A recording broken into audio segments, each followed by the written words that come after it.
Namaste. I was reading stanza 5 of the first chapter of the Bhagavad Gita. I didn't finish, so let me go on. Behold tu, Drishtaketu, the inner power of resistance to temptation, which is to say the yamas of Patanjali. Chaitanya, buried spiritual memories. Kashiraja, the northward or upward flowing discrimination. And let me pause a moment on that Kashiraj. Kashiraj, of course, means king of Kashi. But why is Benares called Kashi? It's because it goes backward for a while. There's a turn that it makes back toward its origin in the Himalaya. Ananda Ma used to have an ashram that she called Ananda Kashi. It was above Rishikesh, and I stayed with her there sometimes. And that was a point too where the Ganga, the Ganges, went back toward the source before turning to come south again. So Kashi is that aspect of the Ganges which flows northward, or that aspect of man where his current flows north toward the brain. So Kashiraj is that northward or brainward, you might say, upward flowing discrimination. And also Purujit, inclination toward internalizing the mind, which is Pratyahara. Kundibodha, steady, upright bodily posture, asana. Shaibhya, inner power of adherence to virtue. The niyamas, in other words, all these foremost among men. See, Krishna's personalizing these things, but he's really talking about abstract qualities in all of us. And yama niyama are very important for everybody. Lo tu, mighty Udyamanyu, controller over the inner life force or pranayama. Brave Utamojas, ojas, or spiritual luster and power. Developed through sexual self-control. The son of Subhadra, Abhimanyu, self-transcendence, and the sons of Draupadi. All of these things. Draupadi, it says here, Draupadi symbolizes the Kundalini in the Mahabharata. And although she won for her bride, although Arjuna won her for his bride, she is fated to marry all 5 of the Pandavas' brothers. The Pandavas stand for the 5 chakras in the spine. Thus, Kundalini, as it rises in the spine, unites with each of the chakras in turn and directs them upwards. Sahadev, the coccyx or Muladhara, Nakula, the sacral or Swadhisthana, Arjuna, the lumbar or Manipur chakra, Bhima, the heart or the dorsal or Anahat, Yudhishthira, the throat or the cervical or Vishuddha chakra. The aim of Draupadi is to raise her energy and become one finally with Sahasrara. And so these are all this first chapter of the Gita is full of meaning, and really it's a scripture in itself. But I'm going to try to get quickly beyond it because after all there's an awful lot more to cover than that. And so, here also in balance, O flower of the twice-born, those leaders in my own army who are outstanding. And so then we hear the sides of the Kauravas.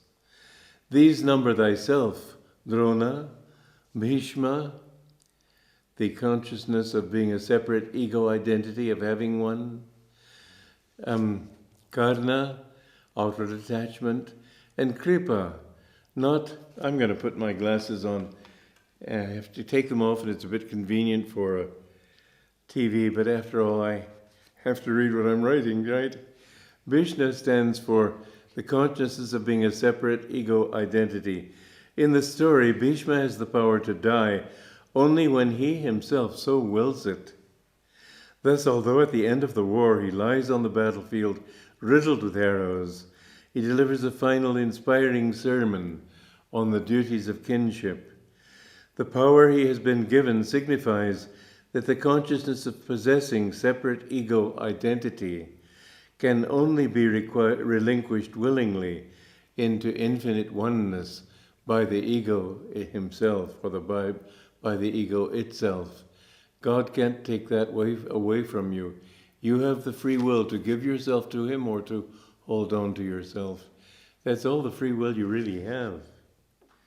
And Karna, half-brother to Arjuna, and for the reason that outward attachment needs only to be directed inwardly to become fiery self-control. That's a fascinating thing here. Kripa, not in this case mercy or divine grace as we know it in Hindi, and it is usually understood, but personal as opposed to cosmic delusion. Ashwatthama, attraction, likes. Vikarna, repulsion or dislikes. The son of Somadatta, Bhurishravas, the impulse toward outward material activity.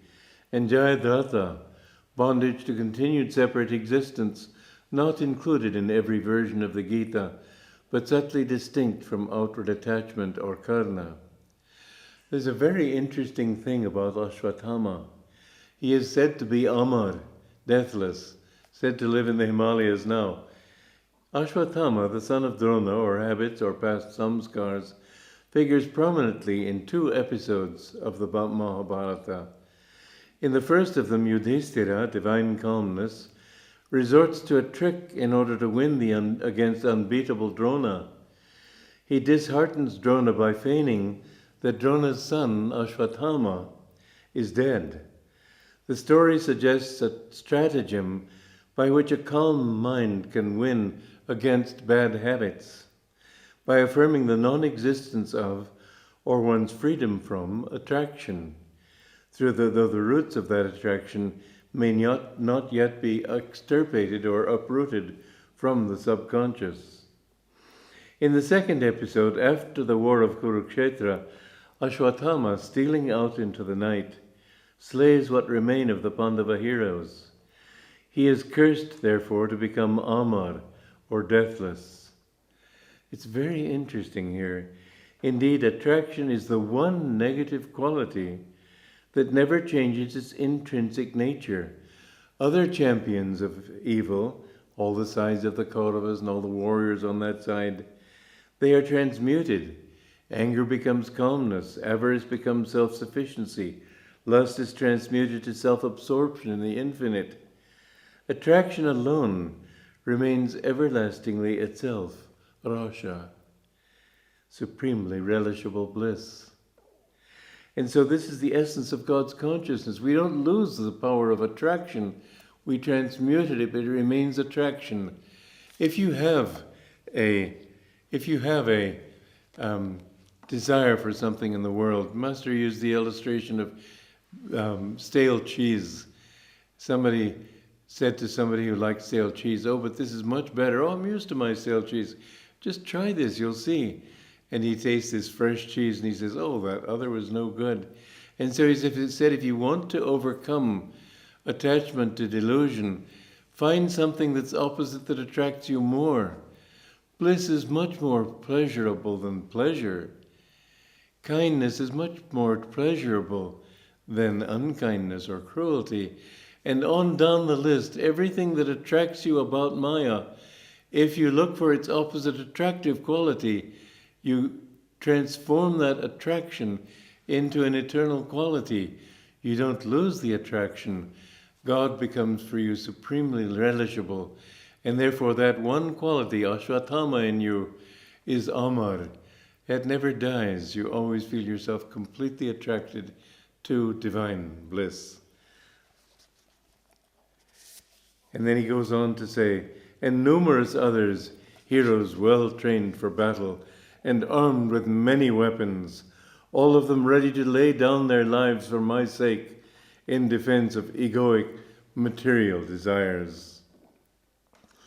The Mahabharata lists among these warriors the 6 main faults of the human ego: kama, lust; krodha, anger; lobha, greed or avarice; moha, mental darkness and confusion; mada, pride; Matsyarya, envy. Mind you, my Hindi is not perfect. If I make mistakes in the pronunciation, please forgive me. But this is they're all these negative sides, they're all eager to lay down their lives to defend this one king, material desire. And this is the great struggle. All your negative qualities, they're all to defend that part of you which wants matter, which wants to go downward toward absorption in matter, which in the dog becomes the tail, which takes you downward toward where you came from and away from where you want to go. What we need is aspiration, not that memory. And another very interesting thing in Patanjali, he said that attainment of enlightenment is a process of smriti, memory. You remember what you were. You remember, when you feel bliss in your heart. I remember the first time I felt that bliss in meditation, I said, of course, this is what I am. And I thought I could never lose it again, but of course I did. You have to work to hold on to it and make it your own. But that memory, when you remember who you really are, you will remember. You don't have to sit there with a notebook and saying, oh, this is true and this is true, I got to remember all this. No, it seems so natural. You just wonder how you ever could have forgotten it. You know that you are a child of God. You know that you have that bliss. You know you are one with Him. You know that that is who you are. You are the soul. You are not the ego. When you meditate deeply enough, you suddenly remember, oh, I know now who I am. It will come to you that way. And so these teachings are absolutely wonderful because they take into account the whole spiritual path. Our forces, guarded by Bhishma, are numberless, for the pathways into delusion are multifarious. But their army, defended by Bhima, the power to uplift the body's energy, is numerically constricted because focused and powerful. Now, most translations of the Gita will say our army is easy to, their army is easy to conquer, ours is unconquerable. That's not what the Gita says. It says that side is uncountable, is countable. Why?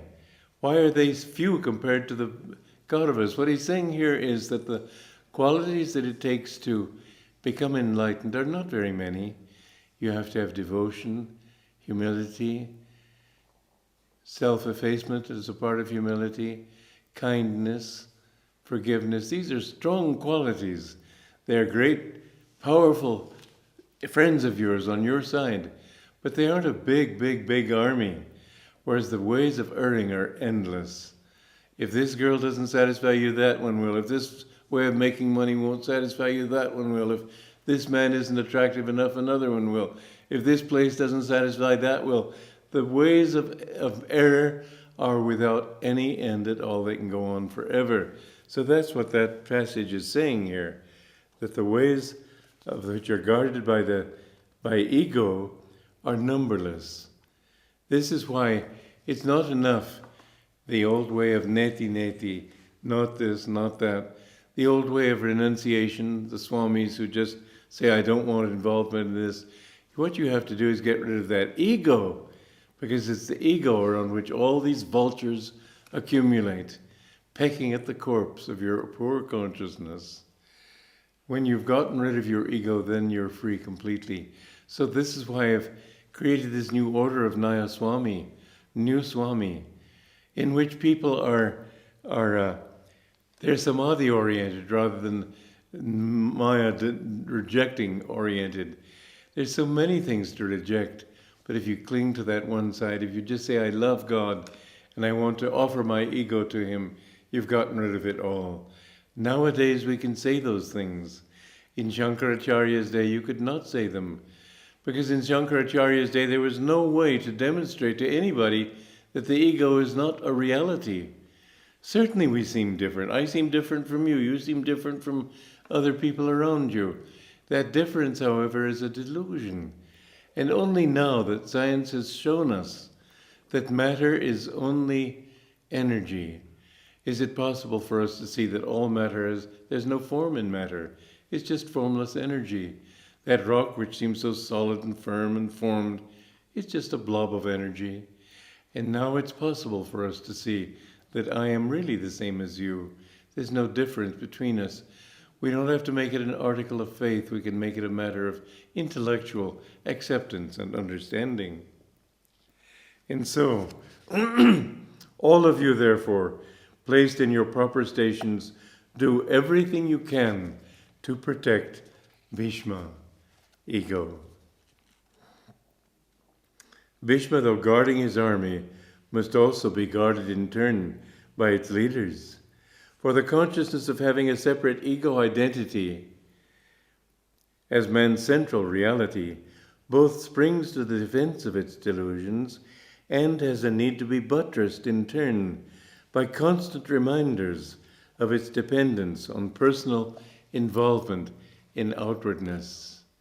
So you have to get rid of this ego by realizing that all these different qualities, they're buttressing your ego. Anytime you want something that is of Maya, something that is delusive, it's buttressing your ego. I want that. I like that. I am happy when somebody praises you. Oh, that's nice to hear. Somebody insults you. What do you mean by that? All these things, everything is centered around the ego.